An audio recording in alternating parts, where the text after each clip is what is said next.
መዝሙር 23 አጠቃላይ የዳዊት ታሪክ ነው። ከቁጥር 1 እስከ 2 የልጅነቱ፣ ከ3 እስከ 4 ደግሞ ይሄ ሳኦል ሲያባረው የንግስናውን ወቅት፣ ከቁጥር 5 እስከ 6 ደግሞ ዳዊት በንግስናና በእርጅና ወቅት ያለውን ጊዜ ይናገራል። እኔ ማወራችሁ ዛሬ ከላይ ያለችው እግዚአብሔር እረኛዬ ነው ይላል ዳዊት።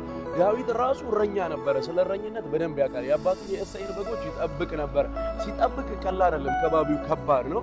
በጎቹን ሲጠብቅ እንደዚህ እንደ አፍሪካ በረኛ አይደለምና ግጦሽ ረጅም ቦታ ዋፍ ፍለጋ ረጅም ቦታ ይሄዳል። እሱ ብቻ አይደለም፣ የአባቱን በጎች ሲጠብቅ አንበሳና ድብ ይመጣ ነበረ። የአባቱን በጎች ከአንበሳና ከድብ ለማስጣል ዳዊት ራሱን አሳልፎ በመስጠት በጎቹን ይከላከል ይጠብቃቸው ነበረ። የዳዊት በጎች ዳዊት ድምጹን ይሰሙ ነበረ።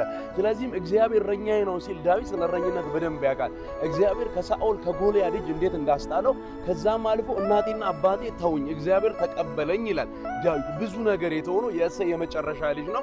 ለምን እሴይ ራሱ ብዙ ወንድሞች እያሉት እሱ እንደመረጠ ባይገባኝም፣ ግን እግዚአብሔር ከብዙ አውሬ፣ ከብዙ አንበሳ፣ ከብዙ ድብ እጅ ዳዊትን አስጥሎታል። ያንን እያሰበ ነው እኔ እዚህ የደረስኩት አለ በእኔ ብቃት ሳይሆን በእግዚአብሔር ጥበቃ በእግዚአብሔር ምሕረት ነው አለ። ስለዚህ እንዴት ኖራችሁ እንዴት እዚህ ደረሳችሁ ካላችሁ የእግዚአብሔር ምሕረት የእግዚአብሔር ጥበቃ የእግዚአብሔር እረኝነት በስቶልን ነው። ስለዚህም ነው መጽሐፍ ሲናገር እንደዚህ ይላል። ኢየሱስ እንደዚህ አለ በዮሐንስ 10 ላይ አለ እኔ አለ መልካም እረኛ ነኝ አለ። መልካም እረኛ ነፍሱን ስለ በጎቹ ያኖራል አለ። ይሄ እረኛችን ራሱን ስለኛ በመስቀል ላይ የገደለ ነው።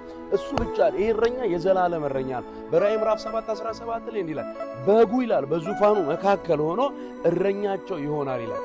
በሱ እረኝነት ውስጥ የሚጎልባችሁ የምታጡት የሚጎልባችሁ ነገር የለም። ዘመናችሁ በሱ እረኝነትና ጥበቃ ውስጥ ይለቅ። አሜን።